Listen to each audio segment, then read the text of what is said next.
Hello, I'm Isaac Hayes III, founder and CEO of Fanbase, and I'm here with a very important message. We are at a turning point in the Black community where we must have equity in the apps we use that scale to billions of dollars. But this time, we own the infrastructure, we own the culture, and we shape the future. And Fanbase is the future. Fanbase combines the free functionality of Instagram, TikTok, and YouTube into an all-in-one platform built for the evolution of social media and monetization. With over 1.4 million users, that's real proof that we are shifting the conversation of tech ownership and equity for creators. So right now, I want you to go to startengine.com/fanbase and invest today. The minimum to invest is $399. That gets you 60 shares of stock in Fanbase at $665 a share. This marks a turning point in Black ownership of social media. If we don't take this opportunity to own social media right now, we will always be customers to our own creations. And that can't go on. So once again, go to startengine.com/fanbase and invest today. We must own the platforms where our voices live, our stories matter, and where our culture drives the world. Thank you.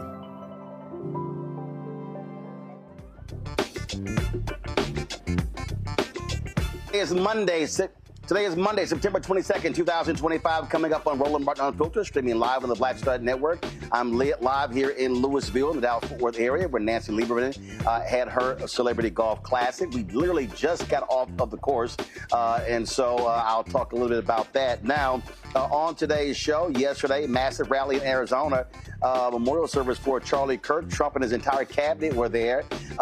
His supporters claimed it was a rally for Jesus, but that's really not what it was. We'll have former Congressman Joe Walsh on the show to talk about what we heard from there. Even Trump saying he despises, he hates his enemies. Democratic Congresswoman Ilhan Omar, Minnesota, is calling up the GOP-controlled House for their failed attempt to censure her over comments related to the fatal shooting of Charlie Kirk. Disney decides to put Jimmy Kimmel back on the air. We'll tell you about that on the show as well. Plus, Washington Post columnist Karen Attiah claims she was fired for speaking out against political violence and racial double standards. She'll join us to discuss this as well. Plus, Donald Trump denigrates another black female reporter. Ebony McMorris of American Urban Radio Network will join us. Show. Folks, it is time to bring the funk. I'm Roland Martin Unfiltered on the Black Stud Network. Let's go. He's got it. Whatever the miss, he's on it.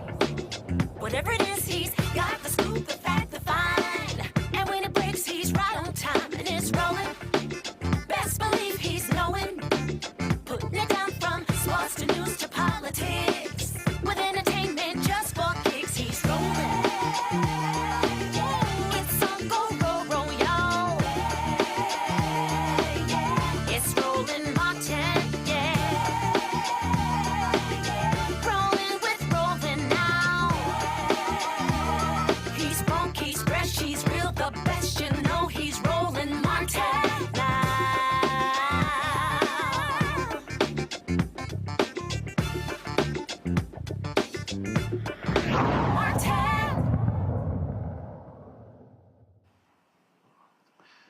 Yesterday, folks, upwards of 100,000 people were at a NFL stadium in Arizona for memorial service for Charlie Kirk, who was shot and killed on the campus in Utah. Donald Trump and his entire cabinet were there as well. There, of course, you had various speakers there, including his widow, Erica Kirk, who also spoke. But what really struck folks was the tone coming from the person you're seeing right now. This is literally what he had to say about political opponents. In that private moment on his dying day, we find everything we need to know about who Charlie Kirk truly was. He was a missionary with a noble spirit and a great, great purpose. He did not hate his opponents. He wanted the best for them. That's where I disagreed with Charlie. I hate my opponent. And I don't want the best for them. I'm sorry. I am sorry, Erica. But now Erica can talk to me and the whole group, and maybe they can convince me that that's not right, but I can't stand my opponent. Yeah, nobody's convincing him of anything because he degrades anybody and everybody. Joining us right now is former Illinois Congressman Joe Walsh. He is the host of The Social Contract with Joe Walsh, his particular podcast. Glad to have you back on the show, Joe. Here's what was interesting. I was looking at Eric Erickson and other people who were commenting, and they were talking, Joe, about, how this was nothing like Paul Wellstone's rally. This wasn't a political rally. This was a rally for Jesus. It was a religious rally. And I'm sitting there going, do y'all act like we couldn't see and hear what was being said? Hey, Roland, always good to be with you, my friend. You know, Eric Erickson and the rest of them can go jump. Think about this. Jesus was all over that stadium yesterday. Everybody touting and preaching Jesus, and yet the leader of that gathering, the party leader, is the very antithesis of Jesus. And just think about that, Roland, for a moment, right? Donald Trump is the very antithesis of Jesus, and yet everybody in that stadium voted for Trump. They all support him. They all, by the way, when he said, I despise my political enemies, I hate them, the crowd cheered, the crowd laughed. Man, they can never, Roland, get over my friends on the right. And look, the reason I love coming on with you is because I come from the right, and I'm a reformed MAGA gangbanger. You know this, my friend. I know this. Cruelty and hatred sell on the right. It just does. Yeah, it does. And so, listen, I don't have any problem with anyone having a memorial service. I don't have a problem with anyone talking about Jesus Christ. I'm a Christian. But let's be real clear. If we're going to start talking about Jesus Christ, then we're going to talk about what Jesus preached about, what he talked about. And that is not the agenda of Donald Trump and MAGA. And it wasn't the agenda of Charlie Kirk and Turning Point USA. Yes, and Roland, thank you for speaking some truth there. I knew Charlie Kirk well. He was like a son to me. We went our separate ways when Trump came on the scene. Charlie Kirk was a Christian nationalist, Roland. Christian nationalism, white Christian nationalism, is all about making America formally a Christian country. Man, that is antithetical to America. It's antithetical to Christianity. And so many of those folks in that stadium yesterday, Roland, they are Christian nationalists. They want a religious war so that America can formally be a Christian country. Man, we separate religion from the state. These folks don't want that. And if you listen to Stephen Miller, what he had to say when he talked about, evil, and he was frothing at the mouth. And look, we know exactly who he is and what he stands for. And what gets me is then they get upset when people don't agree with it. Then they get mad if folks don't buy into what they're selling. And again, they act as if we don't have ears and eyes, and therefore we can't hear or see. Roland, they're trying to silence us. They don't want people to speak, and I've been pounded by this. Don't speak poorly of the dead. Again, it's horrible that Charlie Kirk was killed, but it is so darn important for us to identify what's going on, because Roland, this is what my former political party is, and everybody listening to us now needs to understand this. The most powerful animating force in the Republican Party is Christian nationalism, white Christian nationalism.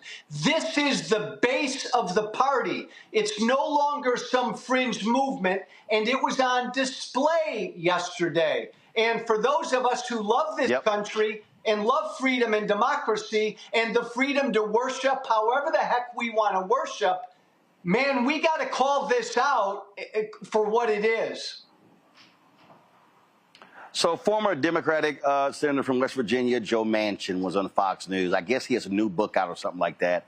And I can't believe he even let these words come out of his mouth. Listen to this. President Trump is the person who can basically bring us together. And I'm praying that he's able to say, listen, enough's enough. Come on, we're all Americans. We've got to live in this world together in our country and keep it the greatest country on earth. We can't do it by tearing each other apart. And I'm really hoping, I believe in him, I believe he can do that.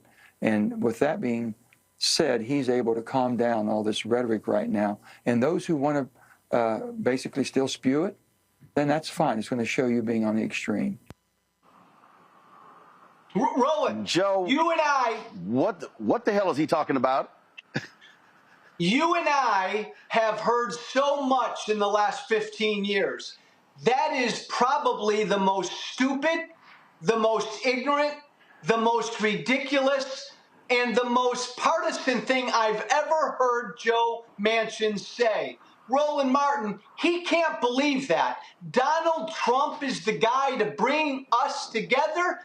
I don't know what Manchin's deal is. And by the way, Roland, I'm a new Democrat. I've only been a Democrat 3 months. Manchin left the Democratic Party. All he does is rip the Democratic Party when my former political party is an existential threat to our democracy. I don't, for the life of me, know what game Manchin's playing. Don't know what game he's playing, and we're not buying it. It's simply not true. And I'm just sitting here going, dude, this guy does not care about bringing us together. He says point blank, I hate my political enemies. I'm sorry. What else do you need to know? And the people in there, the Stephen Millers of the world, the people in his cabinet, you look at what their policies are. And at the end of the day, you see how they are attacking people. They've been doxing people, calling people's jobs, getting people fired because of comments they actually made in social media. So again, on one hand, they keep espousing, oh, Charlie Kirk was about civil discussion. He was about debate. He was about all those things. But what they are doing, they literally are attacking anyone and everyone who says anything, and that's what they are about. And listen, I keep telling people, this ain't going to change. Joe Manchin can say whatever he wants to. It's not going to get better. This is what we are going to have to confront over the next 3.5 years, and people are going to have to wake up, and they're going to have to vote in massive numbers in the midterms to shut these folks down. Otherwise, it will only get worse. Roland, you're spot on. And again, everybody listening to us, take it from me. Somebody who comes from the right. These are my former friends, supporters, and voters. We got to wake up to this.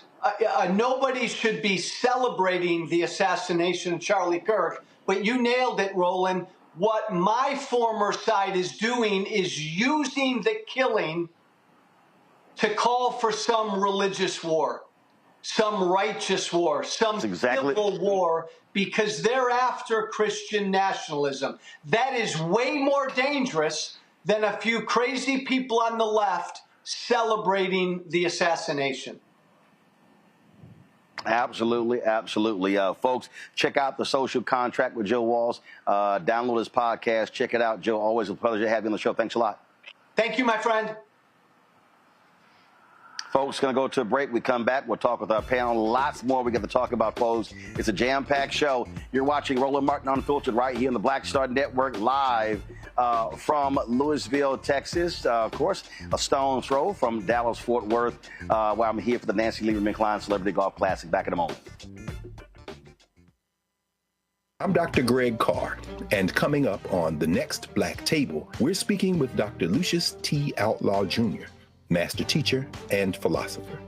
He takes us on his journey to discover and celebrate Black philosophy. From my undergraduate years at Fisk all the way through my PhD, I was never in a philosophy class where I had a professor who was a person of African descent, nor a sign or text written by a person of African descent, ever. How he pushed back at those who said there was no such thing, and got us all thinking about what it means to be Black. That's on The Next Black Table, exclusively on the Black Star Network. My name is Lena Charles, and I'm from Opelousas, Louisiana. Yes, that is Zydeco capital of the world. My name is Margaret Chappelle. I'm from Dallas, Texas, representing the Urban Trivia Game. It's me, Sherry Shepherd, and you know what you watch. Roland Martin on Unfiltered.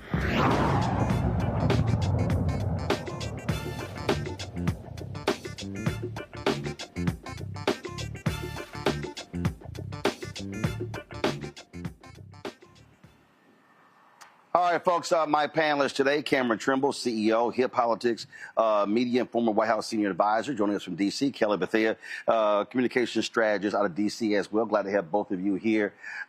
Cameron, it was crazy just, again, to look at all this commentary, all I was seeing on social media yesterday, how they were trying to describe this event. It was outlandish to act as if oh, if you were not participating in this and reveling in this, then you were not a Christian. That, to me, grossly offensive. To me too, as a Christian, as the son of a United Methodist bishop, been a Christian and heavily involved in my faith my entire life. As Joe Walsh pointed out, so many of the tenets of Jesus or so many of the tenets of Christianity are completely the antithesis of what Donald Trump and obviously what the Republican Party are spewing.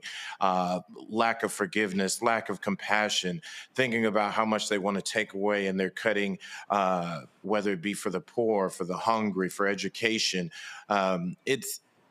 I think he hit it right on the head in the sense that this is an opportunity to really us and them.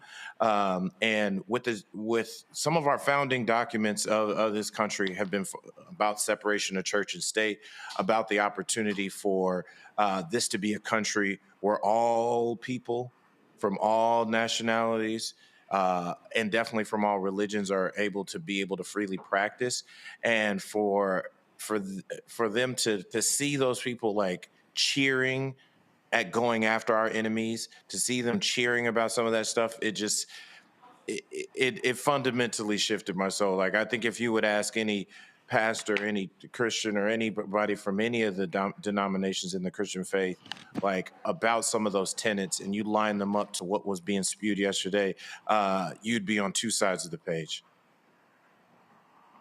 But here's what we have to recognize, Kelly, and that is there's always been a difference between the Christianity that black people have practiced and that of a slaveholder religion. Look, we can go back to not only just during the period of slavery, during the period of Reconstruction, but during the period of Jim Crow. The reality is you had black churches who were operating totally different, but they were focusing on compared to these white churches. The Southern Baptist Convention was advocating racism during Jim Crow, and so many other denominations as well. Dr. King said the most segregated hour is 10 a.m. on a Sunday morning. So it's not like what these folks have been practicing is any different than what they were practicing in the 1930s, 40s, and 50s. It really isn't. And I echo the sentiments of Cameron here, because I grew up in church as well, but I actually grew up in the church similar and almost aligned to what Turning Point preaches, what Charlie Kirk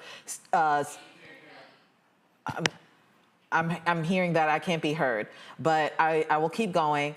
But when it comes to Charlie Kirk, white nationalism, Christianity as a whole, basically, I'm sorry. Okay. Kelly, keep going. Just keep going, Kelly. The issue with white nationalism and white Christianity is the fact that we are really in a situation where they do not believe the same things that black Christians believe. They simply don't. I feel like white Christians come from, or white Christian nationalists specifically, because I don't want to make too generalized of a statement, but white Christian nationalists come from a standpoint of conquering and colonization, whereas black people, we pray for survival. We pray to survive. We pray to live. White Christian nationalists pray to conquer. And when you come from those separate ideologies of thought, there's no way that you can be serving the same Christ, because Christ didn't come down to conquer. Christ came to save, which is why people pray to Christ, right? And further, when it comes to Charlie Kirk's comments, when it comes to his so-called Christian beliefs, everything has to have a context to it in order for you to feel good about anything that he said. Right? Everything that I've been hearing is like, oh, it's taken out of context. It's taken out of context. But the question that you really need to answer, you need to ask and answer yourself is, why do you need context for a racist? Why do you want to have context for something that was so vile in its infancy, in the small wording that he said? Why do you want a larger context surrounding such hatred? All right. Got to go to a break. We come back. We're going to talk to Karen Attiah, who was fired from the Washington Post. She's going to tell us exactly what happened. It's been 11 years there. Why did the Jeff Bezos-owned Post make that decision? That's next right here. Roland Martin Unfiltered on the Black Star Network. Don't forget, support the work that we do. Join our Bring the Funk fan club. Your dollars make it possible for us to be able to cover news all across the country. So we got some amazing things lined up. You're going to be help funding this show, 4 other shows on the network. We're launching 2 other shows, and so we need your support to do so. And so please support us by contributing. If you want to use Cash App, use the Stripe QR code. You see it right here in the bottom left-hand corner. PayPal is R Martin Unfiltered. Venmo is RM Unfiltered. Zelle, Roland at RolandSMartin.com. Roland at RolandMartinUnfiltered.com. Checks and money order. When money orders, make it payable to Roland Martin Unfiltered. P.O. Box 57196, Washington, D.C. 2003 7-0196. Back in a moment. Hatred on the streets, a horrific scene, a white nationalist rally that descended into deadly violence. White people are losing their damn minds. As an angry pro-Trump mob storms the U.S. Capitol, we've seen We're about to see the rise of what I call white minority resistance. We have seen white folks in this country who simply cannot tolerate black folks voting. I think what we're seeing is the inevitable result of violent denial. This is part of American history. Every time that people of color have made progress, whether real or symbolic, there has been what Carol Anderson at Emory University calls white rage as a backlash. This is the rise of the Proud Boys and the Boogaloo Boys. America, there's going to be more of this. Here's all the Proud Boys, Dave. This country is getting increasingly racist in its behaviors and its attitudes because of the fear of white people. The fear that they're taking our jobs, they're taking our resources, they're taking our women. This is white fear.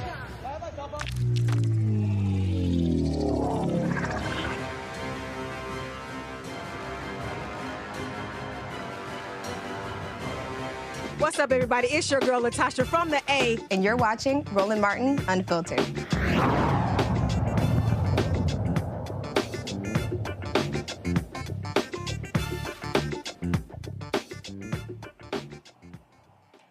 After 11 years as a successful columnist at the Washington Post, Karen Attiah has been fired. She claims that she was fired at the Washington Post because she was speaking out against political violence, racial double standards, as well as America's indifference toward gun issues. She did not hold back after the assassination of Charlie Kirk, criticizing conservative activists for calling for the firing of a number of people. Now she says her termination is part of a troubling purge in America. Karen joins us right now on Roland Martin Unfiltered. Karen, glad to have you here.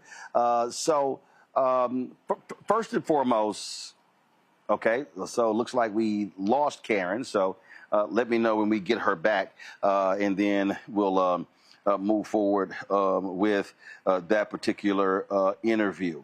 What we're also going to be doing, folks, we're going to be talking to, in a little bit, Ebony McMorris, with Donald Trump's continuing, first of all, insulting black female journalists. Now, folks, now check this out. Okay, we got Karen back. All right, Karen, you there?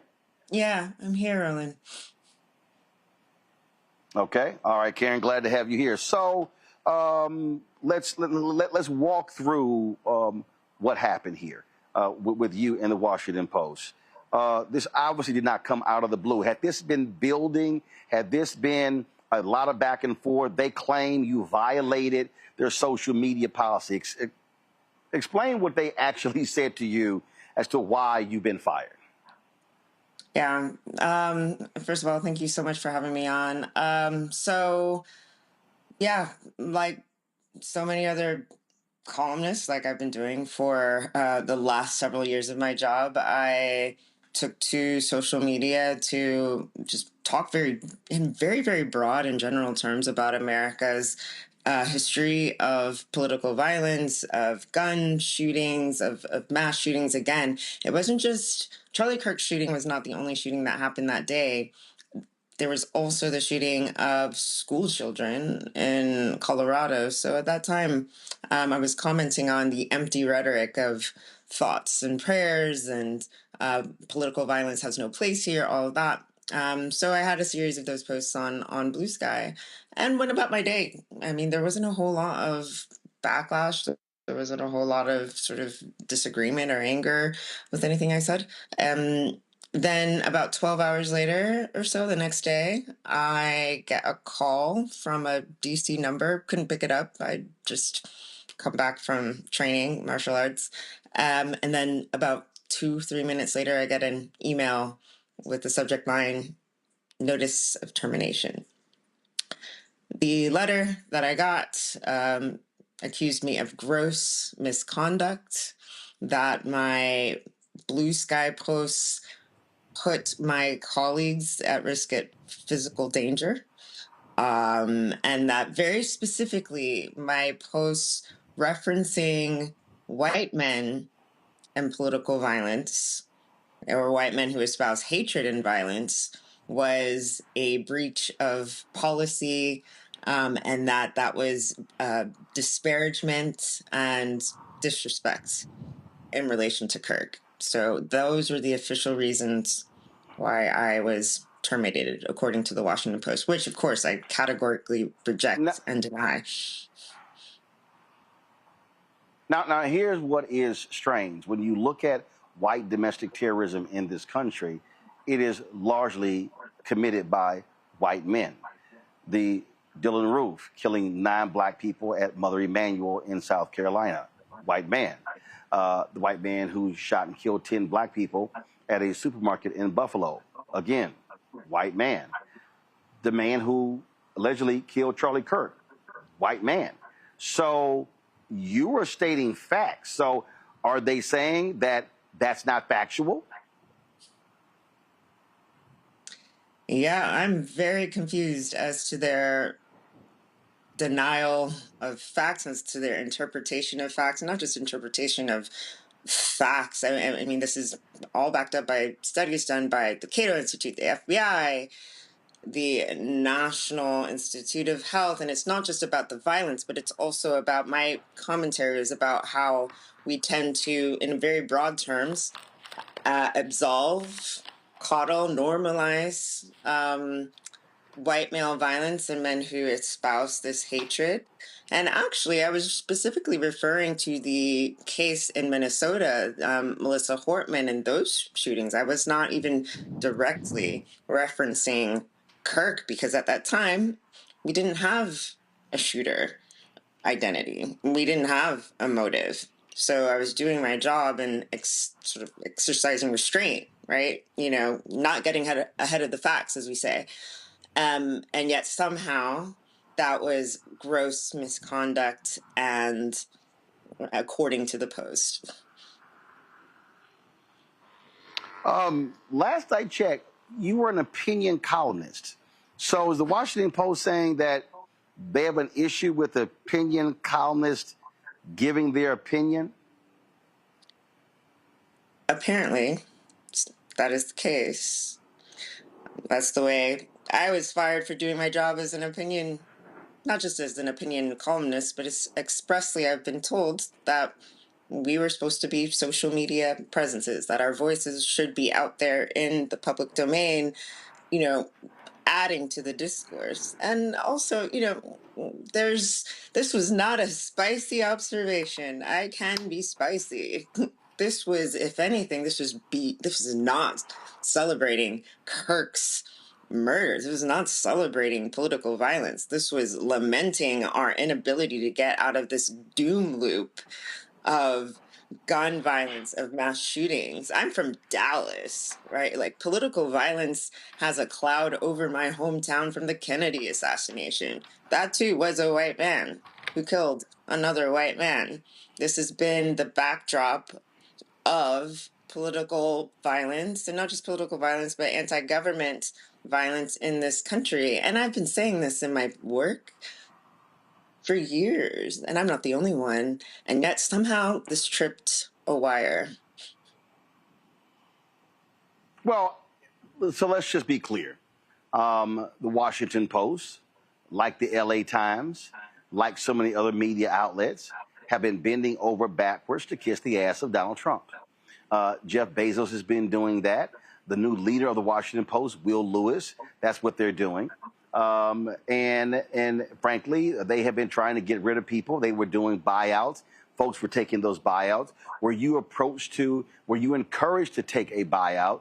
And if you were, why did you choose not to do so, knowing full well that a lot of your colleagues have been leaving because of this new leadership at the Washington Post?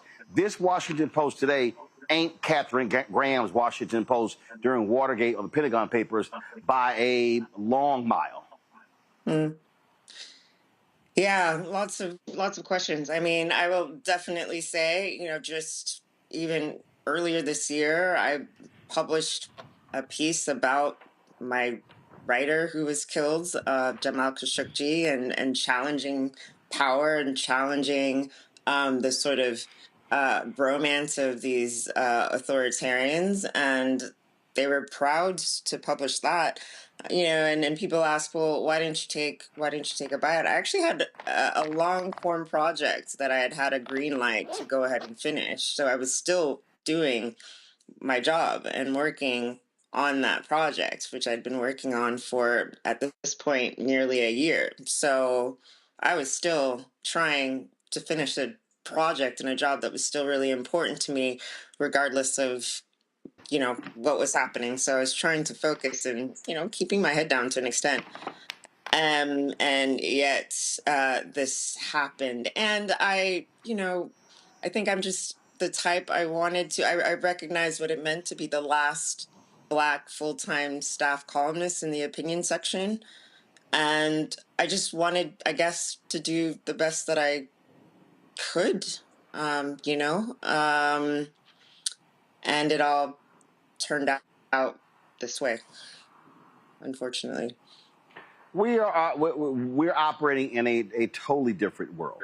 The Fourth Estate has historically held power accountable, put pressure on power. New York Times, Washington Post, Wall Street Journal, Philadelphia newspapers and other papers as well.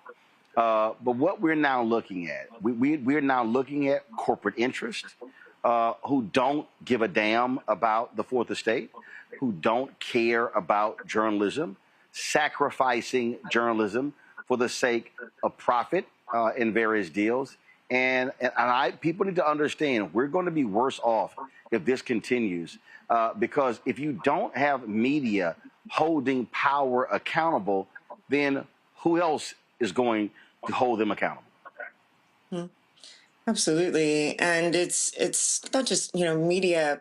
I mean, yes, media not able to hold people accountable, but the self-censorship, right? The chilling effect, the sort of people wondering, where they're going to run across a trip line and then get their entire careers blown up. And this is also against a backdrop, against the climate, increasingly, especially since the Trump administration took hold, of a decline in press freedoms across so many press freedom indexes for American journalism, right? And this is against the backdrop of decline in press freedom around the world and a retreat from democracy.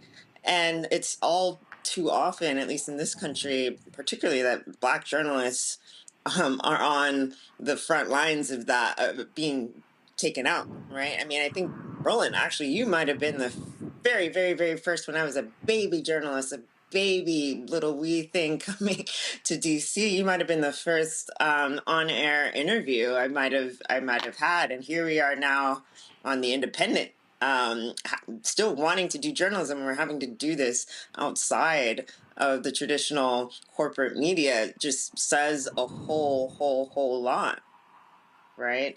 And I think for a lot of us, particularly Black journalists, we've been screaming, crying, throwing up, trying to warn people that what is happening right now was going to happen, and we were laughed at, right? And I guess I'm still processing what a lot of this means, still for me. I'm still processing how 11 years, not just as a columnist, but as an editor, as someone, anyone knows me, I care deeply about not only my own speech, but edited and platformed writers from around the world, so many of whom I disagreed with. But understanding that power to be seen and heard is something to be shared. But we're in an era, I think people need to understand, we're in an era of censorship. And I said this ever since the changes were coming down from the opinion pages, that it wasn't just about, oh, we have these new pillars. I was like, well, okay, an era of censorship is on the way, is here. And I don't think Americans have quite wrapped their head around it. This is something that, quote unquote, other countries, unfree countries do. No, the fire is here. Now what? Yeah, and listen, journalism is going to be sacrificed by these corporate overlords. So go to my panel with questions. Cameron, you first. What's your question for Karen Attiah?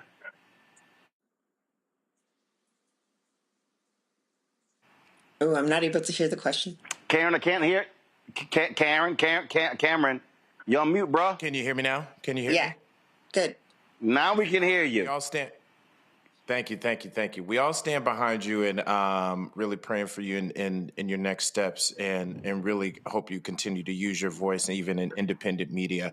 My question here is, had you seen a distinct difference pre and post the Bezos takeover of Washington Post around some of, like I said, the standards and the standards and practices and so forth around the reporting?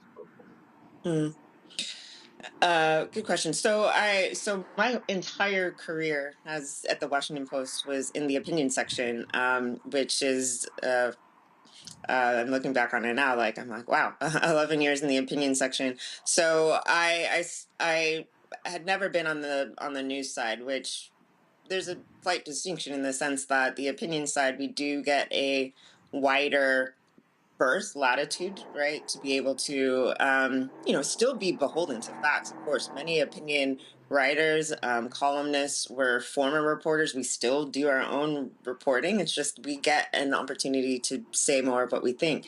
So I was brought on I was actually brought on right when Bezos bought the paper.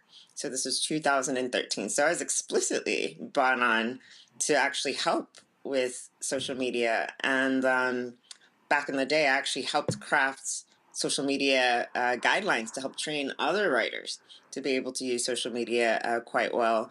So actually, the majority of my time in the opinion section has been about using the power of the pen, about using the power of the op-ed section and the editorial section. I actually used to write editorials to advocate, to have points of view. We were told by Bezos himself, I sat across in a room with Bezos himself. He looked us all in the eye, myself too, and said, I want you all to be provocative. I want you all to be swashbucklers, is what he said.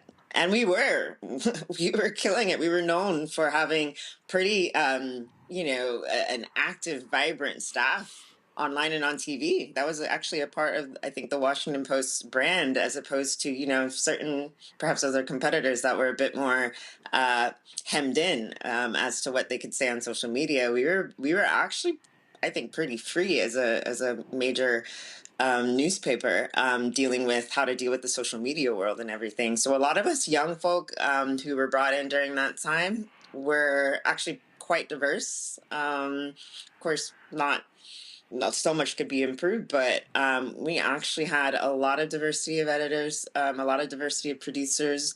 We were able to comment on a range of political and cultural things. So Black Lives Matter, Me Too, movements around the world. So it was definitely, not just a more open place, but a place where freedom of expression and advocacy for journalists. My colleague Jason Rezaian was imprisoned. Bezos was quite behind the efforts to get Jason out. And then, of course, my writer, global opinions writer, Jamal Khashoggi, we really stuck our flag in being a home for the protection of journalists. So my head is spinning as to how we've gotten here where journalistic freedom now is, quote unquote, a risk to the Post, instead of something that they paraded around as their bona fides.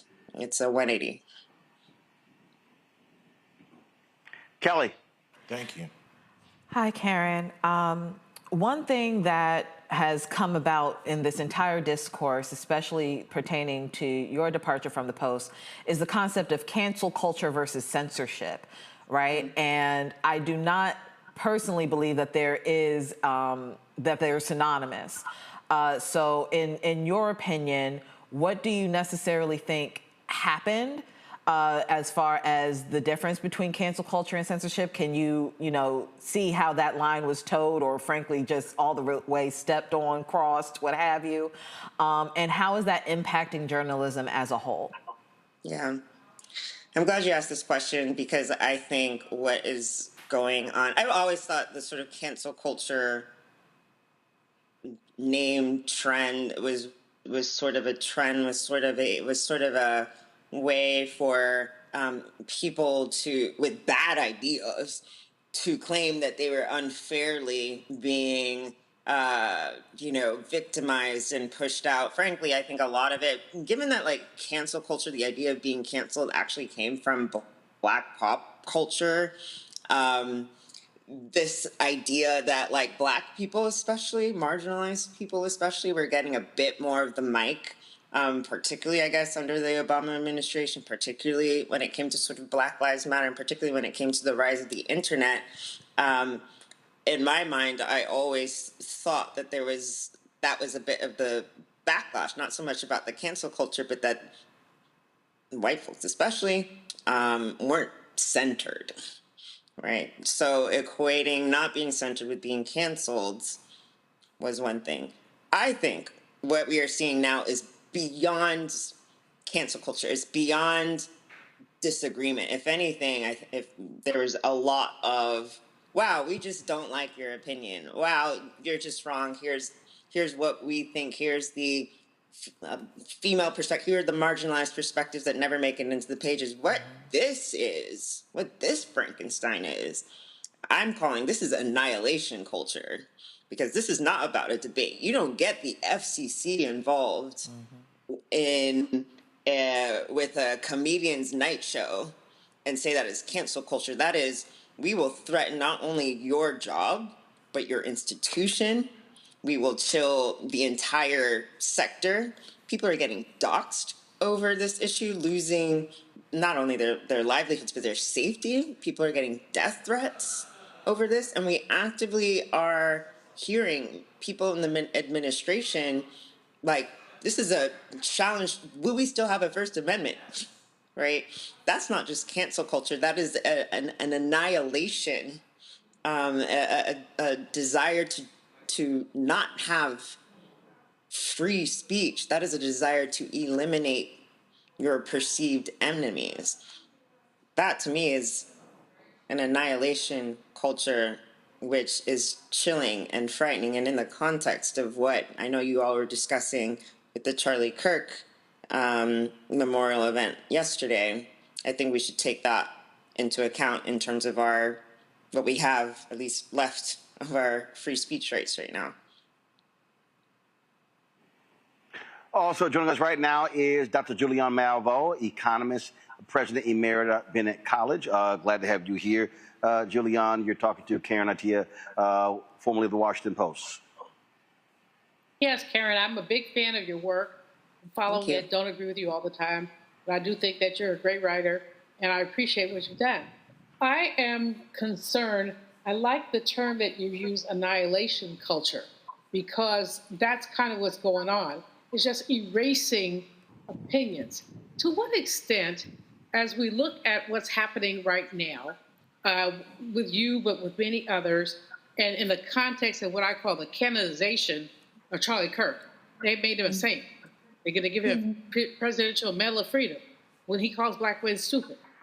Put a pin in that. But to what extent do you believe, because I read the pieces that you wrote, I didn't see anything egregious in them. To what extent do race and gender play in the way that you were essentially canceled? And what do you think that those of us who are not only your fans, but also folks who want to hear both sides, can do about what happened to you? Well, what is chilling in my case, both chilling and nonsensical, is the explicit reasons, at least that the post cited as examples, were basically saying that I crossed a line by mentioning white men. And actually, if you go back to my commentary, I didn't say all white men. I didn't even say some white men. I made a very specific description and relative clause. I said violent white men, right? So for me as an opinion columnist, particularly one that focuses on race and gender, you're saying that I can't talk about white men? Are they now violent white men, excuse me, is violent white men a protected class?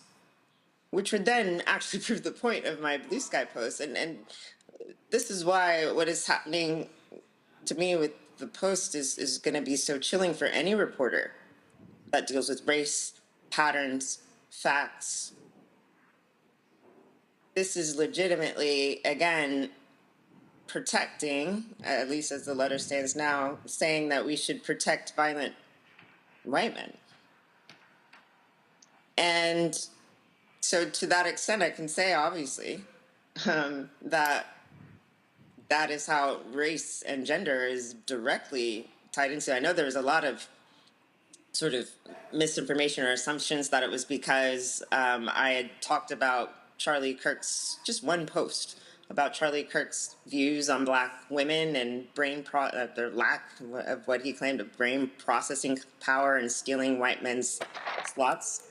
But actually, what the post was saying is not only that, according to the letter, I'm still trying to wrap my head around it, not only that my references to violent white men factually posed a risk to them, was a gross gross misconduct, but that right, I mean, it's setting a really, really, really sort of dangerous precedent for anyone who wants to be able to write accurately about this country, not just me.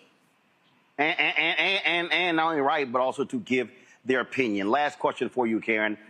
What's next for you? What's your plans? Well, stay tuned. Obviously, I categorically reject and deny what was brought up in that letter, and that this was a wrongful action that they took against me. So stay tuned for more on that. But right now, I am on Substack. So you can find me at the Golden Hour on Substack. I am also, because this is not the first time I've been canceled with talking about race. I taught race and media at Columbia University, and that class did not get renewed. So I am actually in my rogue radical professor era. So I'm teaching race, media, and international affairs on my own, online, in the next few weeks. You can go to resistancesummerschool.com and sign up. I am teaching this to a version of my Columbia course online for 7 weeks. So we'll be talking about everything from the beginning of the League of Nations in 1919 and the Racial Equality Clause to colonial papers to the Black press. So I'm just really determined to still keep going, even if these,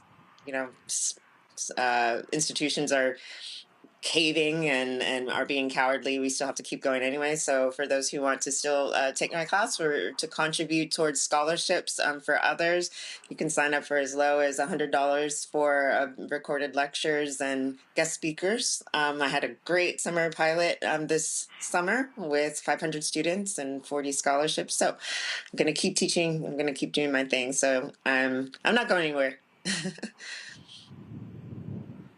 Well, again, look, that's important. Look, 2013, I love CNN. That was 12 years ago. Spent 6 years there.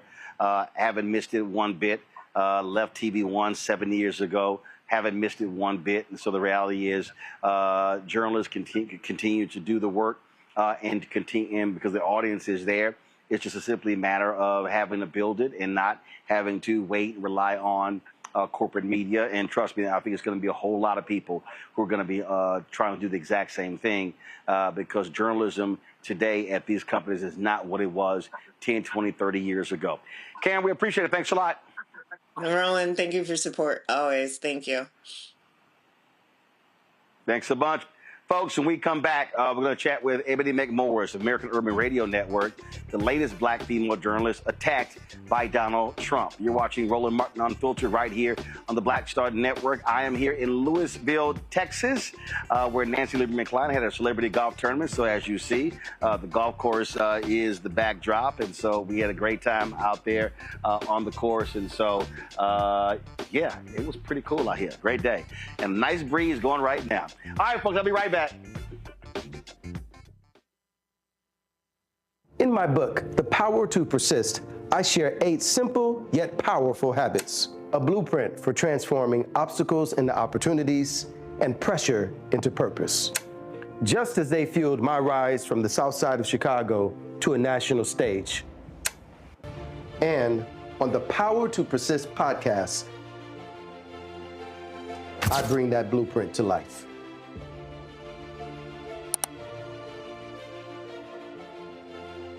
This week on The Other Side of Change. Hurricane Katrina, 20 years later. Cannot believe that it's been more than 20 years since we saw Black people and Black communities across New Orleans and the South being failed by our government. But it's a harrowing lesson. We're going to unpack how race and class intersect in ways and how we need to talk about this government doing more for our communities. Again, you're watching The Other Side of Change only on the Black Star Network. Hello, I'm Isaac Hayes III, founder and CEO of Fanbase, and I'm here with a very important message. We are at a turning point in the Black community where we must have equity in the apps we use that scale to billions of dollars. But this time, we own the infrastructure, we own the culture, and we shape the future. And Fanbase is the future. Fanbase combines the free functionality of Instagram, TikTok, and YouTube into an all-in-one platform built for the evolution of social media and monetization. With over 1.4 million users, that's real proof that we are shifting the conversation of tech ownership and equity for creators. So right now, I want you to go to startengine.com/fanbase and invest today. The minimum to invest is $399. That gets you 60 shares of stock in Fanbase at $665 a share. This marks a turning point in Black ownership of social media. If we don't take this opportunity to own social media right now, we will always be customers to our own creations. And that can't go on. So once again, go to startengine.com/fanbase and invest today. We must own the platforms where our voices live, our stories matter, and where our culture drives the world. Thank you. I'm Dr. Greg Carr. And coming up on the next Black Table, we're speaking with Dr. Lucius T. Outlaw Jr., master teacher and philosopher. He takes us on his journey to discover and celebrate Black philosophy. From my undergraduate years at Fisk all the way through my PhD, I was never in a philosophy class where I had a professor who was a person of African descent, nor assigned a text written by a person of African descent, ever. How he pushed back at those who said there was no such thing, and got us all thinking about what it means to be Black. That's on the next Black Table, exclusively on the Black Star Network. Carl Payne pretending to be Roland Martin. Holla! You ain't got to wear black and gold every damn place, okay? Ooh, I'm an alpha, yay. All right, you're 58 years old. It's over. And you are now watching Roland Martin Unfiltered. Uncut, unplugged, and undamn believable.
All right, folks, we know that Donald Trump is a vile, disgusting individual. The first time he was there, he attacked numerous journalists, specifically female journalists.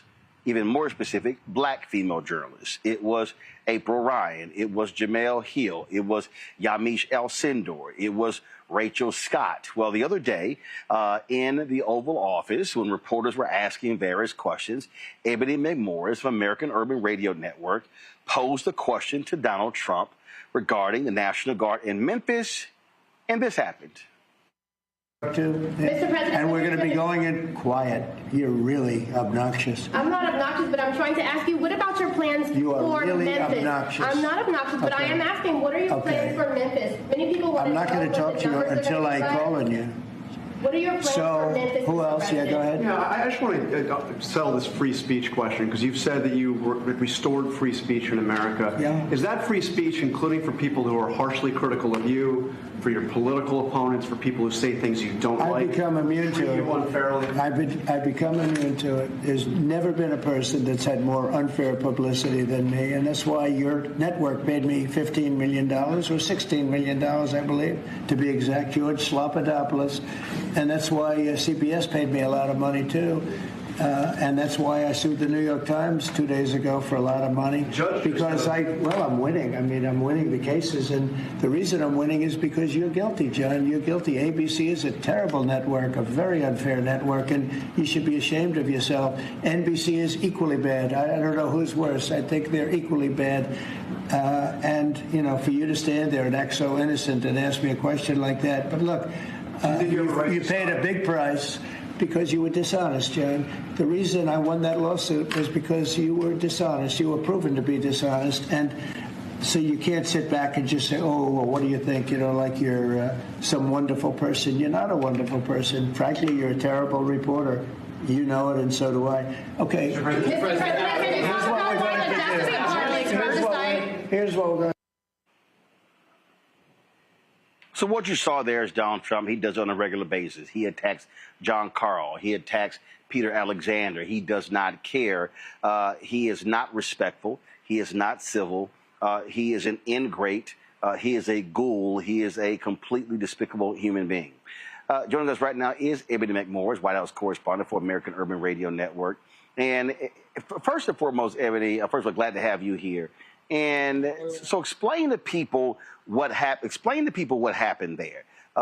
Because, again, reporters there in the Oval Office, they're asking questions. A lot of people don't really understand what that process is. It's called a spray, and they got different words. They got different phrases for it. But explain to people what was happening.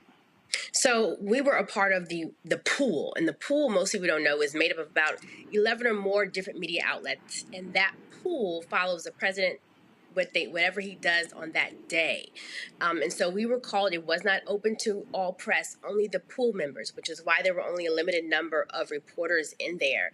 And we came in the room, and if you saw the entire picture, when you came in the room, he had a bust of Lincoln on the desk with that big gold card on the side. And I'm walking in the room. Normally, I'm always yelling out. I just don't hardly ever get a question. And that day, I decided to just double down. But I'm thinking, as I see Lincoln, I'm thinking about Robert E. Lee's painting that they just hung back up, while I'm looking at this bust of Lincoln and this gold card, this executive order that is basically a pay-to-play program for wealthy elites to come into this country. I'm seeing that at the same time, and I really just want to know. I had several questions. One was on Memphis. Another one was on 2 black men found hanging from a tree, one at Delta State University in Mississippi. The others, I had a couple on Charlie Kirk, but I really wanted to also get to questions that we don't really hear about. What is he saying about the DOJ scrubbing a report that talked about right-wing extremists and what they're doing in this country, how they're wreaking havoc? I could just only get the Memphis question out. And we've seen him berate reporters over and over again. And I just wasn't having it on that day. I just was upset. And this is a couple of days before the Charlie Kirk funeral. And so When I was yelling, he kept calling to the person on my left and my right, if you watch the whole thing. In fact, one reporter got in like 4 questions. And I said, well, you know what, this time I'm just going to just keep going. I'm tired today. That's how I felt. And to that point, Ebony, what people don't realize, they'll sit there, even in the White House press briefing, they'll call on ABC, NBC, CBS, Fox. I mean, even Fox trashes them. Even when Biden was there, Obama was there, Fox trashes them left and right, and they still show them more respect by calling on them. And folks like you rarely ever get called on. And you're fighting for time, and the questions that you're trying to ask, and let's be perfectly clear, you didn't get called on a lot by Karine Jean-Pierre in 4 years of Biden. So I ain't got a problem saying that. And so you're constantly there, so you're showing up every single day in the White House briefing, and there are questions that you have that are specific to the interests of African Americans that rarely ever get called on. And people have to understand the reason that's so important is because other reporters are there. People are watching online. And when you raise something, these white reporters are not going to raise those things. And so all of a sudden, hell, a lot of the stuff is news to them because they ain't paying attention themselves. I'm glad you said that. But let me just say this. You know who was in the room? Sean Spicer was in the room. I was like, not even a journalist. What we have seen in this administration is that it feels like the room was opened up to everybody. But going back to, your last comment, I hear people often say, where are the reporters? Why aren't they saying anything? Where are they? There are some of us in the room for Black owned and operated reporters. AURN is Black owned and operated. There's only a handful of us. There's literally only a handful of us. And this is the most reporters I've seen in that briefing room ever. Literally, it goes to the back of the room, almost to where the kitchen is. And so it is literally a fight in there. And what you also don't see is that you have even some of these MAGA reporters, while their press briefing is going on, commenting loudly at some of the reporters because they don't like what we're saying or some of the questions. You just had that before, small sneers.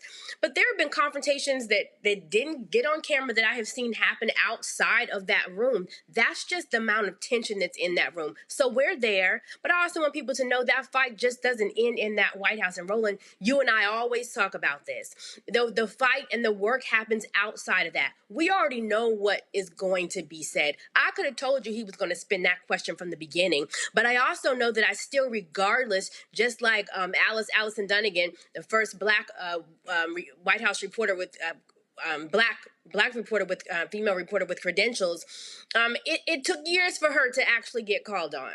But she still had to keep raising her voice. She still had to keep pushing.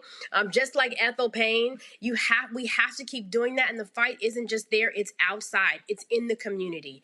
And our voice is important because we come from those communities. I have heard so many things in that room sometimes that I'm telling you that have disturbed my soul.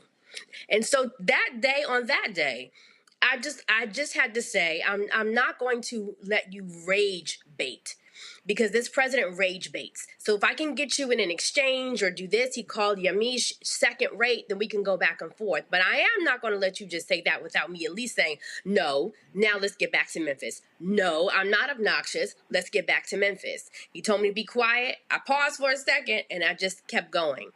But that is just a snippet of the fight that we go through on a day-to-day basis, but we cannot quit. You talked about earlier the fourth estate. It is our role as reporters, and we're seeing a shift to be like a watchdog, right? To hold power accountable. When we talk about our role in here, it is shining a light on government and corporate actions and keeping them accountable and making sure the public knows what's being done. That's why you talk about it. I talk about it all the time. The Black press is so important. So the president called me so obnoxious. Well, guess what? Obnoxious means unpleasant. I will absolutely be obnoxious when it comes to finding out what is going on with my people, what you're doing in this office, and holding true to power and accountability. I don't mind being that. At first I was like, no, I'm not. I came home, my daughter said, that means unpleasant. Let's get unpleasant. I said, you know what? You're absolutely right. Ida B. Wells had to get unpleasant. I don't know anybody who has had to fight in this country, especially for the freedoms of Black folk, and you didn't have to get obnoxious. I'll be indignant too.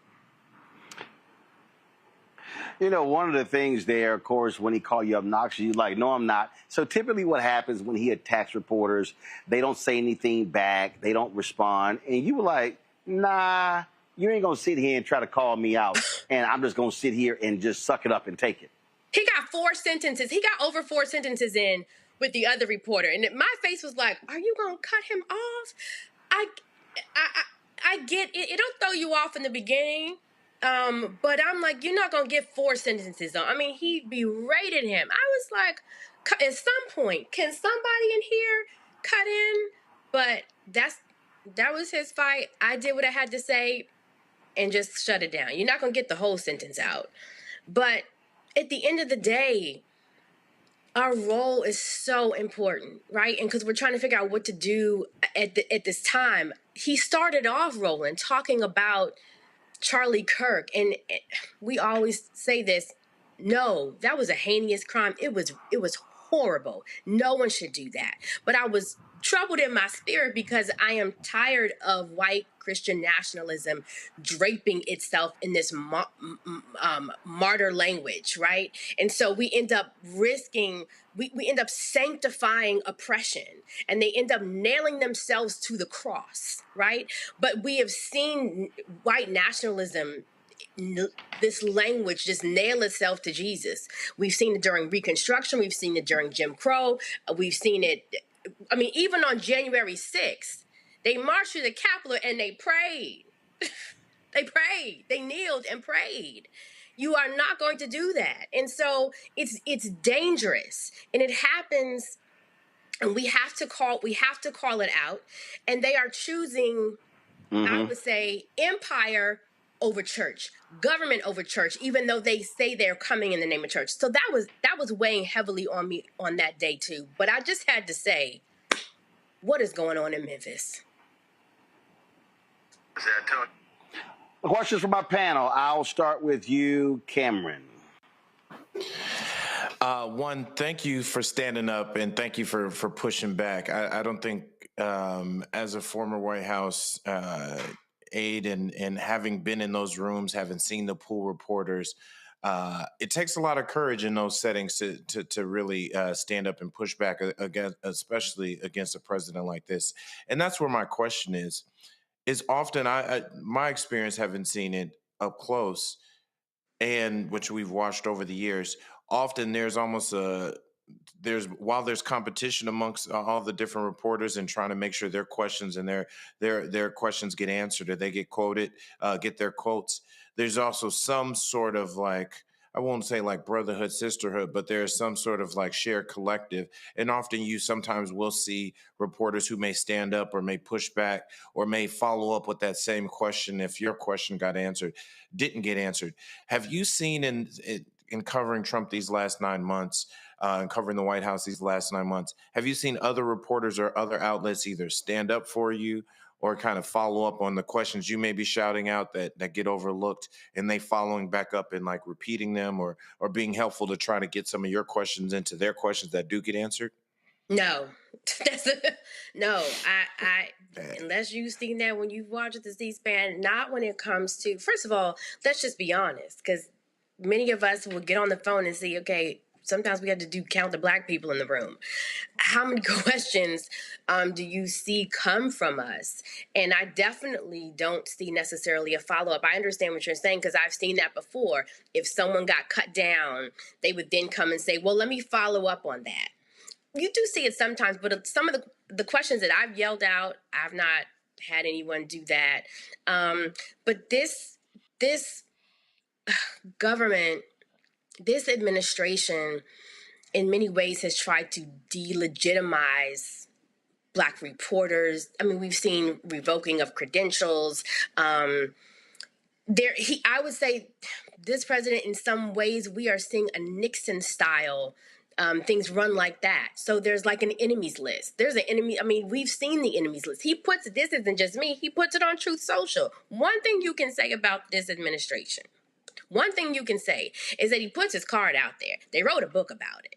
right? So we can't be surprised. He puts it on Front Street. Now, why America does not want to believe, I don't understand, but I will say this, the importance of this moment, even in light of what happened with Jimmy Kimmel, people canceling their subscriptions, don't go back, take that subscription, and then go find a black outlet. Take that subscription, don't go back. Yep, he's back on. But take that money and put it to some good use. Because people are always saying, where's the black media? Or they spew stuff that they hear on TV, on mainstream media. And there are black reporters, there are black outlets that are giving you more information. But it is also an economic fight. You got to put your money where your mouth is. Put your money where your hope is. What do you want to see? Well, who are those outlets that are giving you that information? That little bit that you think just goes to that subscription, that $20, why not support black media?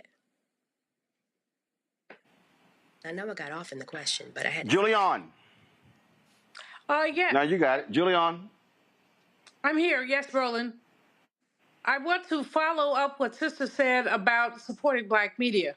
You are an icon in that you created your own platform and have given voice to lots of folks. The challenge right now, in my opinion, is that there are too many. I wrote a piece last week called Welcome Back Cowards. There are too many folks who are really not willing to lift their voices. They're willing to go along to get along. But the fact is that we know, let me just drill down for a moment, Roland. From this perspective, this man said he was going to fix the economy. And what he's done instead is created a series of distractions, dystopian drama. The economy has not been fixed. So I always have to go back to that. I'm an economist. Go back to the fact that unemployment rates are rising, that the black unemployment rate right now is 7.5%, twice the white rate, that 300,000 black women have lost their jobs because of Doge. We have to go back to any number of things.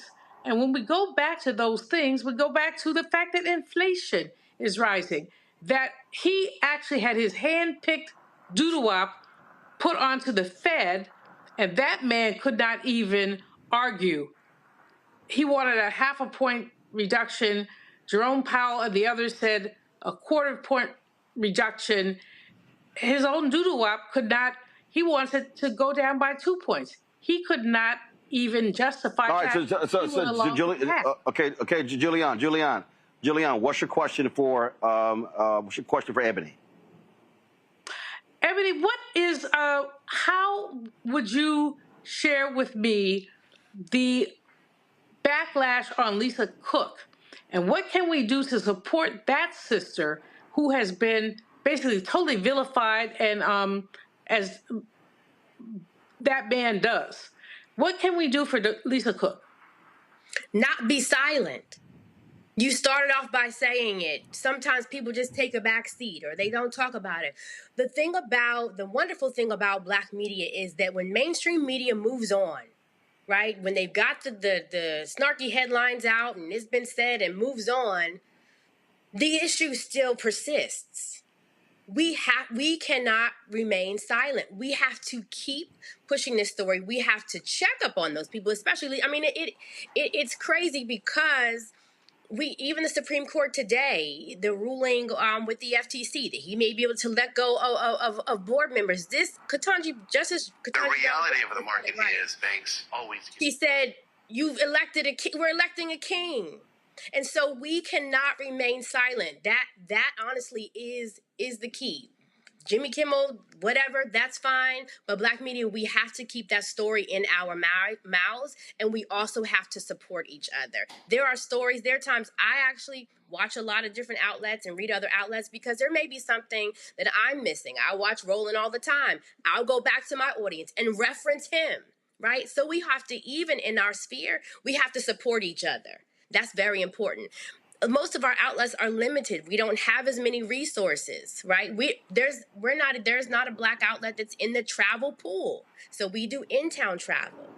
So we have to to come together collectively, to support each other, to support each other's stories. And when we're sharing things online, we share all these funny things and all this other stuff. I need us to start sharing things that's meat, things that's going to help us. We feed ourselves so much junk food, right? Socially and culturally and politically, but we got to get some meat on the bones. And that's how we stay informed, because what I don't want is what we saw in the last election, and people would be like, I didn't hear her talking about that. I didn't see that. Who was covering that? We've been covering it. We've been covering it. Where you been? Kelly. Sure. So, Ebony, I'm a fan of your work as well, and I want to almost reiterate the question that I gave to Ms. Karen Attiah earlier regarding the differences between cancel culture and censorship, because what I saw in that clip of you on C-SPAN was censorship. And with cancel culture, at least culturally, no pun intended, it was really about elements of accountability and holding people accountable for their actions and the consequences of not being held accountable for your actions. So can you put your spin or give us your opinion on the difference, how that line has been thinning, and what's next for you? I would say when we talk about cancel culture versus censorship, when I use the word censorship, to me, I just think now we're talking about legal issues here. When we talk about the freedoms, the First Amendment protects 5 freedoms. The First Amendment is protecting speech, it's protecting press, it's protecting religion, the assembly, and petitions, right? Those are the things that it covers. And so at its core, it says the government cannot silence me, and the government cannot control the press.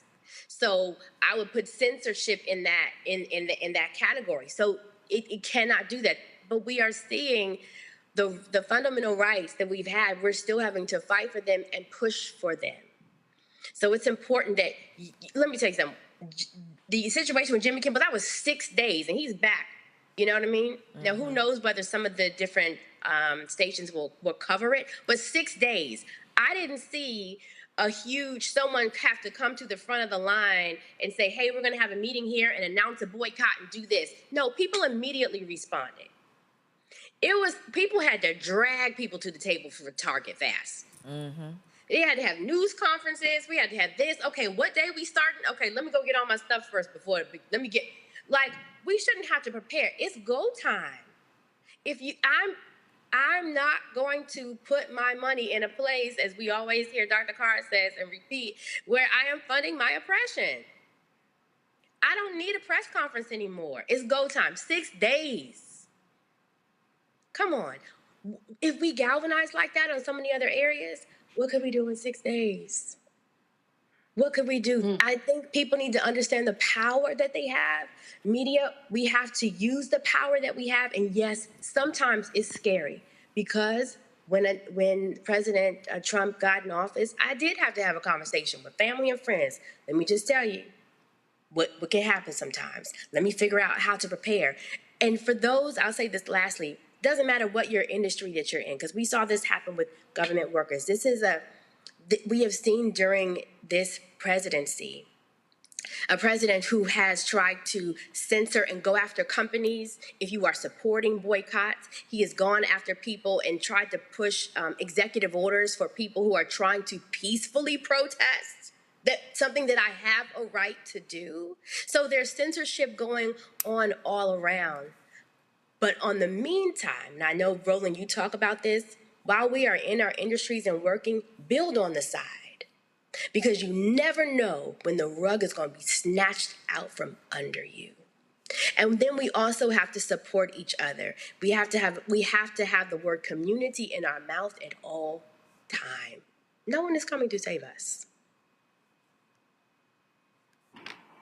And that's absolutely true. Ebony, we appreciate it. Keep handling your business there at the White House. Look, we got to be there to challenge them, to push them, to prod them, and let them understand that we ain't backing down, we ain't going nowhere. Not at all. Thank you, Roland. Thanks a lot, folks. When we come back, Congresswoman Ilhan Omar. She has some tough words, and oh my God, MAGA is losing their minds, including golfer Phil Mickelson. He is really upset. He wants her to go back to Somalia. Sounds like she's getting under his skin. Maybe she should give him some golf tips, because he sucks on the Live Golf Tour. You're watching Roland Martin Unfiltered right here on the Black Stud Network. In my book, The Power to Persist, I share 8 simple yet powerful habits, a blueprint for transforming obstacles into opportunities and pressure into purpose. Just as they fueled my rise from the South Side of Chicago to a national stage. And on the Power to Persist podcast, I bring that blueprint to life.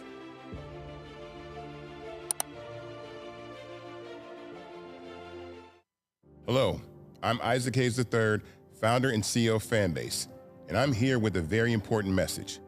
We are at a turning point in the Black community where we must have equity in the apps we use that scale to billions of dollars. But this time, we own the infrastructure, we own the culture, and we shape the future. And Fanbase is the future. Fanbase combines the free functionality of Instagram, TikTok, and YouTube into an all-in-one platform built for the evolution of social media and monetization. With over 1.4 million users, that's real proof that we are shifting the conversation of tech ownership and equity for creators. So right now, I want you to go to startengine.com/fanbase and invest today. The minimum to invest is $399. That gets you 60 shares of stock in Fanbase at $665 a share. This marks a turning point in Black ownership of social media. If we don't take this opportunity to own social media right now, we will always be customers to our own creations. And that can't go on. So once again, go to startengine.com/fanbase and invest today.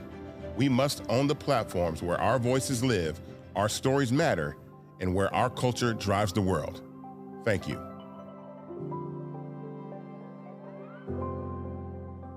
Hi, I'm Jo Marie Payton, voice of Sugar Mama on Disney's Louder and Prouder Disney Plus, and I'm with Roland Martin on Unfiltered.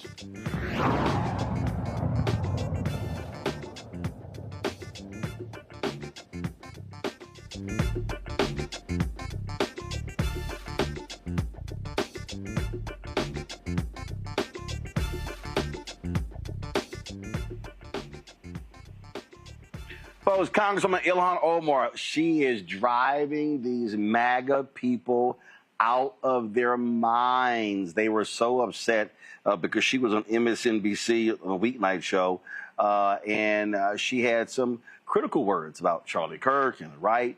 Here's what she said. Here's, a president that is always unhinged, always deranged, always creating chaos and division. And he seems to have a real obsession with anyone that is an immigrant in this country that is not of European descent. You don't hear him talking about the accent of his wife and, the fact that she came here as an immigrant or any of those things, or the fact that she gets to have an opinion even though nobody elected her into office. But he has an objection to a person who does serve over 700,000 constituents in Congress, who's literally elected, has the same certificate as he does. But I think for me is I feel embarrassed for him, because in these attacks, what he does, and I think with the likes of Nancy Mace and whoever that Randy guy is, they expose themselves for how stupid they are. And that is embarrassing for us as a country, because these are people who are elected to positions of leadership. He's supposed to be the president of the United States, who's heading off to Europe to represent us. When he does, he's uneducated enough to understand that members of Congress can't be impeached. When you have Nancy and Randy saying, we're on it, we're going to impeach her. When they're saying they're going to deport me, knowing full well that you cannot deport an American citizen. What that displays for not just Americans, but folks on an international platform is that our country is being led by idiots. And that is not something that we should be comfortable with as Americans. And that's not something that should make us proud. And so in this moment, I feel great sadness as an American that these are the kind of people that the world gets to see representing us. Well, so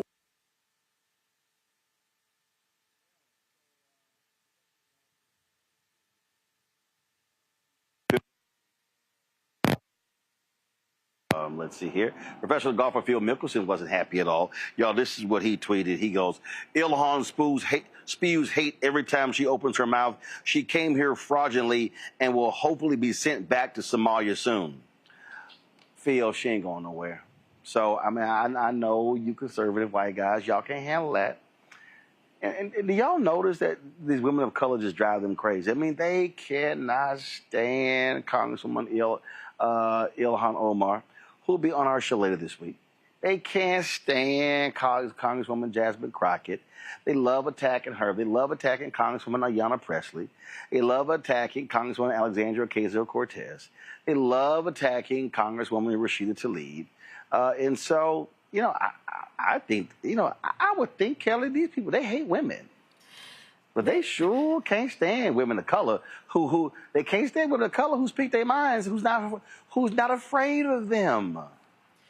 Well, I wouldn't even say that they hate women. I would say that they hate themselves, because most of, if not all of their rhetoric has some type of projection attached to it. It's like you're calling her stupid, but she's very well educated. You know who wasn't very well educated? Charlie Kirk. You're talking about people who have called us moronic, demonic, stupid, you know, pick a word that is negative and evokes vitriol. It's coming from a place that you see in yourself. It has nothing to do with us. It has nothing to do with black women. It has everything to do with the fact that you don't like change. You don't like the fact that you are no longer being centered in a narrative that has nothing to do with you. You are projecting. You are projecting and hiding behind this veil of Christianity that, frankly, if Christ today came down, like apparently he's supposed to do in a couple hours with this rapture talk going on, I don't think your clothes would be folded and you would be in the ether with your Lord and Savior. I don't think you would recognize your Lord and Savior, considering that he was a Palestinian Jew and dark-skinned with hair like wool. That's not the one that you're worshiping. I don't know what you're worshiping, but it's not the God that I serve, right? And it is sad that it has come to this. It is sad that we are in a state of affairs where you are literally seeing the mediocre failing up and disparaging those who actually put in the work, who actually do care about this country, who actually want it to succeed and be better, right? And not just trying to reserve remnants of a history that was negative for, frankly, everybody involved. Well, it's interesting that... Go ahead, Julian, go ahead. I'm looking at Phil Mickelson, a mediocre golfer. You know more about golf than I do. But, you know, he's peaked, and then he's dropped. And so he has something to say about Ilhan Omar, who is brilliant, who is amazing. All of the squad are really talking about the centrality of the Constitution. The Constitution, flawed though it may be, really does speak to voice. They don't want voice. They want hegemony. And that's what they're attempting to deal with. They're trying to canonize Charlie Kirk, making him a saint, which he wasn't. Tragedy that he died, oh well. But I'm not being flippant. But the fact is that when someone is canonized for calling black women stupid, he's being canonized for disrespecting black women, canonized for dealing with all of that. Is disgusting. But more than that, what we're seeing right now is an attempt to change the narrative about this country. Even the founding fathers did not believe that we were a Judeo-Christian country. This is what they want. They want to erase anyone who does not fit into their narrow white occasion, of essentially the narrative. And so it's important, Roland, for you to be out there. It's important for a whole list of people to be out there. It's important for us to resist this nonsense, because it is nonsense. But so many people, I'm really looking at some of our Democratic legislators who are trying to play nice. You cannot play nice with evil. You simply cannot play nice with evil. Well, Karen, I love that Omar and Crockett are just driving these people insane. Every time they talk, they just, oh my God. Mickelson even was tweeting about Crockett as well. And I was like, oh, just make him crazy. And I'm like, Phil, you should get your ass out Twitter and go practice on your golf game because you have sucked in the last 2 or 3 years.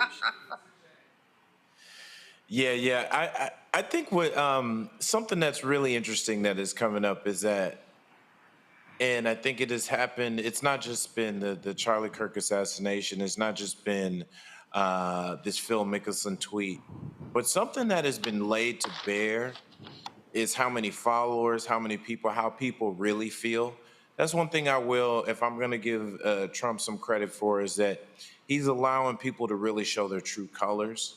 And I think this, even as we talked in the previous segment, and understanding the power of our convening, the power of our dollar, the power of our protest, we can really kind of see who's for us, who has been living behind a veil of nicety, and now that they're kind of unleashed and feel they have unfettered access to be able to say whatever they want, to be able to come after our elected leaders, to be able to come after Black women, to be able to come after Black men, to be able to come after Latinos, be able to come after so many different groups. I think it allows us to now kind of see clear-eyed, who are we supporting? I mean, Phil Mickelson, I mean, like I said, I know we're ragging on where he is in the golf game, but he's, I mean, objectively a golf legend. He's done so much. But now it lets me know, hey, I'm not supporting any Phil Mickelson's golf clubs. I'm not supporting any Phil Mickelson because I'm an avid golfer. I'm not doing, whether it's his golf balls, his shoes, is any of it, that. I don't need to put my dollars there. I don't need to, as you say, fund my oppression. I think I'm so proud of Congresswoman Omar. I'm so proud of so many of those the few that are standing up, especially on the Democratic Party, and they continue to be inspiring to so many more people. It actually makes me feel good because, like I said, now we can kind of see people's true colors, and it allows us to know, all right, you know what? When this all subsides, when this all, as we move forward, we know who we're not supporting. We know whose dollars, those 1-point-some-odd trillion of Black spending. That's what we need to be taking note of. Like, hit them where it hurts. The thing they seem to only care about is the money. So let's make sure we're not funneling money back into our oppression, back into those people who will gladly see us gone, gladly see us wiped off the earth. Well, the last couple of weeks have certainly shown me who I will be unfollowing and blocking as well on social media. All right, going to a break. We come back. Why is the Trump administration trying to hide the hunger data in America? And another racial gerrymandering case, this time out of Alabama. I'll have those details for you when we come back. Right here, Roland Martin Unfiltered on the Black Star Network here at in Louisville, Texas. Of course, this is the Lakes at Castle Hills. This is where Nancy Lee McCline had her golf tournament. And so an absolutely gorgeous, gorgeous day. And so y'all know I got the best of both worlds, sitting here playing golf and doing Roland Martin Unfiltered. Somebody got to do it. Might as well be me. Back in a moment. I'm Dr. Greg Carr, and coming up on The Next Black Table, we're speaking with Dr. Lucius T. Outlaw Jr., master teacher and philosopher. He takes us on his journey to discover and celebrate Black philosophy. From my undergraduate years at Fisk all the way through my PhD, I was never in a philosophy class where I had a professor who was a person of African descent, nor a sign of text written by a person of African descent, ever. How he pushed back at those who said there was no such thing and got us all thinking about what it means to be Black. That's on The Next Black Table, exclusively on the Black Star Network. This week on The Other Side of Change. Hurricane Katrina, 20 years later. Cannot believe that it's been more than 20 years since we saw Black people and Black communities across New Orleans and the South being failed by our government. But it's a harrowing lesson. We're going to unpack how race and class intersect in ways and how we need to talk about this government doing more for our communities. Again, you're watching The Other Side of Change, only on the Black Star Network. Hello, I'm Paula J. Parker. Truly proud on the Proud Family, Louder and Prouder on Disney+. And you're watching Roland Martin, Unfiltered.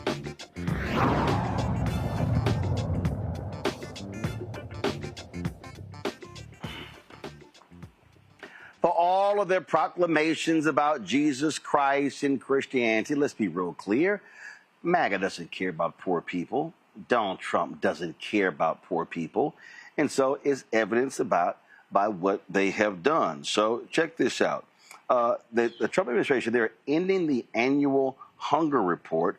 They're claiming it's been overly politicized and rife with errors. It comes 2.5 months after Trump signed legislation sharply reducing food aid to the poor. The Congressional Budget Office has estimated that the tax and spending cuts would mean 3 million people would not qualify for food stamps. This is a statement from the Department of Agriculture. The U.S. Department of Agriculture announced the termination of future household food security reports. These redundant, costly, politicized, and extraneous studies do nothing more than fearmonger. For 30 years, this study, initially created by the Clinton administration as a means to support the increase of SNAP eligibility and benefit allotments, failed to present anything more than subjective liberal fodder. Trends in the prevalence of food insecurity have remained virtually unchanged, regardless of an over an 87% increase in SNAP spending between 2019 and 2023. USDA will continue to prioritize statutory requirements and, where necessary, use the bevy of more timely and accurate data sets available to it. Okay, so this is what's stupid to me then. Okay, Cameron, if you're saying that something is wrong with the data and you're going to use new data, why are you getting rid of the report? No, you're getting rid of the report because you don't want people to know the increase of folks who are in poverty, and then because you're cutting food subsidies. That's what this is all about. It has nothing to do with the data. So if you're saying, oh, these reports have been filled with bad data, but we're going to be getting new data, fine, put the new data in the report. They can't do that because they know the new data doesn't exist. It's a lie. I think this is literally one of the biggest alarm bells and one of the thing we should be most afraid about, because this is an unsettling trend from the Trump administration where they are taking away public reports, whether it's the FDA, the CDC, the DOJ, statistics. I mean, he threatened to get rid of his Department of Labor, folks over at the department later, because he didn't like the job. He didn't like the job numbers being updated and re-reported. They are trying to, and as we see what they're doing with the FCC and trying to use it as a bludgeon on media, they are trying to control a narrative to paint a picture. They'll never say the word recession, even if we're deeply in a recession. They'll never say there's a hunger problem, even though any person on the street, you can go to any 50 states in America and I'll show you people who are hungry. And with so many people from that big, beautiful bill who are going to lose, I think it's estimated some 3 million people may lose SNAP benefits. And mind you, everybody thinks SNAP and thinks food stamps. So they've promulgated that, oh, that means black people, minorities. No, there are way more white people on SNAP than there are black people and minorities who are on that. But what is scary is that what we could rely on and what independent parties could rely on, think tanks, research, universities who are able to build reports on this agreed upon what they thought to be factual data now that it's going away. Now we won't be able to understand what's happening. And this is, like I said, this is a disturbing trend across the administration for them to be taking down normally publicly available statistics for every American who pays their tax dollars to be able to see, to understand how the government is performing, to understand how various departments and how various agencies are performing. This is a full attempt to hide, and they already showed they don't care about hungry people. They don't care about homeless people and unhoused people. They don't care about those who aren't doing as well financially. So this is another way to bury that stat and make those people and their plight even more forgotten. Yep.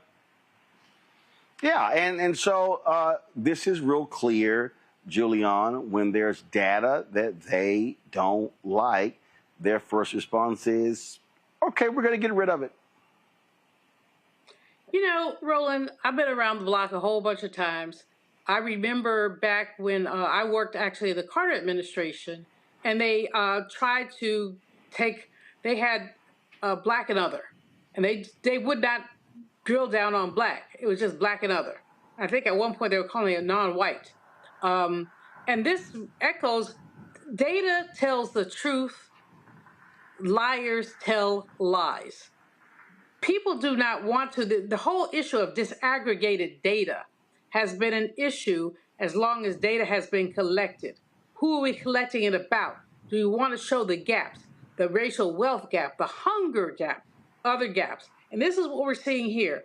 That hunger report has been reported for more than 30 years. I mean, I was a baby girl economist under Carter when that was being reported. Here we fast forward 40 years later, and we still have people say they don't want to hear it. But the fact is that they've been collecting this data bipartisanly. It's not been Democratic data or Republican data. It has simply been data. And so this administration's attempt, and we've seen it before. Let's not get it twisted. We've seen it before. People don't want to know the truth because the truth really hurts.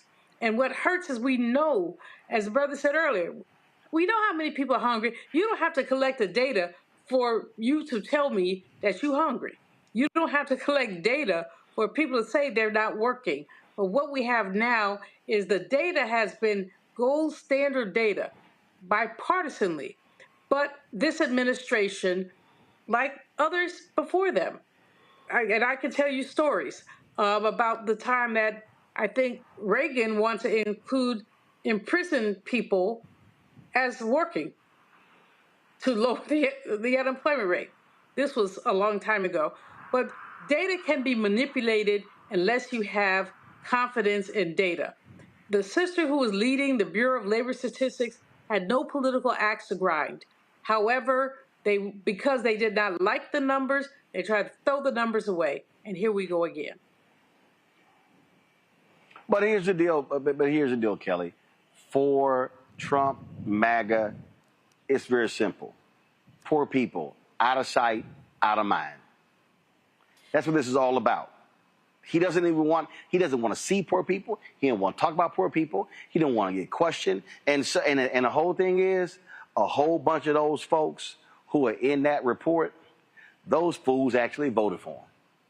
And that's what's really interesting about this. The fact that we're talking about USDA, who is the organization, the agency itself, is historically known for favoring white farmers, favoring non-people of color in ranching and landowning and all of these things, making sure, like gatekeeping programs from people who look like us so that they can benefit. Right? But what's interesting, and it's been alluded to by my colleagues here, but I want to bring the point home. In government, you can't get money without data. You cannot get money without data. What does that mean? These nonprofits that, help with food insecurity, that help with people who are unhoused, that apply for grants, that ask people for money. How do they ask people for money? They ask for sponsorships, they ask for grants, and they apply for these sponsorships and grants. And they use commercials, whatever marketing materials and marketing strategies necessary, right? But at the end of the day, at the heart of all of that strategy is data, and they pull it from what used to be nonpartisan sources such as the government. So when the government is saying that we're not going to collect the data, it's not even that it's inaccessible to you. We are stopping the collection of data. You are stopping money from getting into the hands of people who can help independently, people who can help these communities that look like me, that look like you, that look like your white counterparts. Right? So it is not just a situation in which you don't want to deal with poor people. You don't want to deal with anything that says that, frankly, we're fucking up. All right, folks, last story here, and another example of when you have to follow the law. A federal judge has ordered Jefferson County, Alabama's largest county, to redraw the commission district maps. U.S. District Judge Madeline Haikala ruled that the current plan violates the 14th Amendment's ban on racial gerrymandering. The 2021 plan packed black voters into two districts, diluting their voting power elsewhere. The federal judge ordered the county to have 30 days to produce a new map, or the court will draw one itself. The NAACP Legal Defense Fund calls the ruling a victory for fair representation, while county lawyers are already preparing an appeal. And so, folks, we're seeing this all over the place when it comes to these maps. All right, y'all, that is it for us. Let me thank Julian. Let me thank Cameron. Let me thank Kelly for being on today's show. Let me thank all of the people here with the Nancy Lieberman Klein Celebrity Golf Classic and her charity for the great hospitality hosting your golf tournament today. I appreciate bringing me in. It was great to participate, seeing a lot of the folks here. My man Chris Arnold, Basketball Hall of Famers, Alex English, Rick Berry, and others. Of course, we're here at this gorgeous course, the Lakes at Castle Hills in Louisville. Y'all can see, of course, the course behind me. This is literally my favorite time of day. Like, sun is setting, so you see how the sun is setting on the golf course. Oh, my favorite time of day. So I might go out there hit some golf balls. All right, folks, that's it for us. Do us a favor, support the work that we do. We are building the nation's largest black newsroom, covering the issues that matter to us, and so your support is critical for what we're doing. The goal is to raise $1 million between now and December 31st, end of the year. We've got a couple of shows that we're launching. We're completely changing blackstarnetwork.com to be a news hub. Hopefully be launching that very soon. So all these things are happening. Your support is absolutely critical. And so if you want to support us, please use Cash App. Use the Stripe QR code. You see it right here to the bottom left-hand corner. You can also use that for credit cards as well. PayPal is R Martin Unfiltered. Venmo's RM Unfiltered. Zelle, Roland at RolandSMartin.com. Roland at RolandMartinUnfiltered.com. Checks and money orders. Make it payable to Roland Martin Unfiltered. P.O. Box 57196, Washington, D.C. 20037-0196. Download the Black Star Network app. Apple phone, Android phone, Apple TV, Android TV, Roku, Amazon Fire TV, Xbox One, Samsung Smart TV. If you want to get my book, White Fear, How the Browning of America is Making White Folks Lose Their Minds, you can do so. You can also, of course, get the audio version that I read on Audible. If you want to get our Black Star Network swag, our Roland Martin Unfiltered swag, do so by going to shopblackstarnetwork.com. Shopblackstarnetwork.com. You see our shirts. MAGA chose between woke or broke. They chose broke. We got FAFO, Project 2025, Black-owned media matters. Don't blame me. I voted for a black woman. And also that Howard John Wesley quote, how you died is not redeemed, how you lived. So get those shirts right there on the website. Also, there are black-owned companies that we support who in our marketplace at shopblackstarnetwork.com. We want y'all to support those black-owned businesses. You see a lot of the products. I keep them on my news desk there in the studio. We got backpacks, scented candles. We've got food items as well. We've got desserts. I mean, all sorts of stuff, y'all. And so if y'all want to support those companies, please do so. You got leafy toilet paper. I mean, you got all sorts of different stuff. Go to shopblackstarnetwork.com, shopblackstarnetwork.com. If you're looking for birthday gifts, anniversary gifts, of course, the Christmas season is going to be coming up, and so we want you to utilize black-owned businesses. Let's circulate these dollars in our community. Go to shopblackstarnetwork.com, shopblackstarnetwork.com. Folks, also, don't forget, if you want to support fan base, download the app. Download the app Fan Base. And if you want to invest, they've raised $13.1 million. The goal is $17 million in this fundraise. And so that's the target goal. Go to startengine.com/fanbase, startengine.com/fanbase. Folks, that's it. I'm going to see y'all tomorrow right here. Roland Martin Unfiltered on the Black Star Network. I'm back in studio in Washington, D.C. This week is Congressional Black Caucus Foundation Annual Legislative Conference. We'll be, of course, covering that, having a number of CBC members coming and doing the show this week as well. So lots to do, and I appreciate all of you as well. Thank you so very much. I'll see y'all tomorrow right here. Roland Martin Unfiltered, Black Star Network. Holla!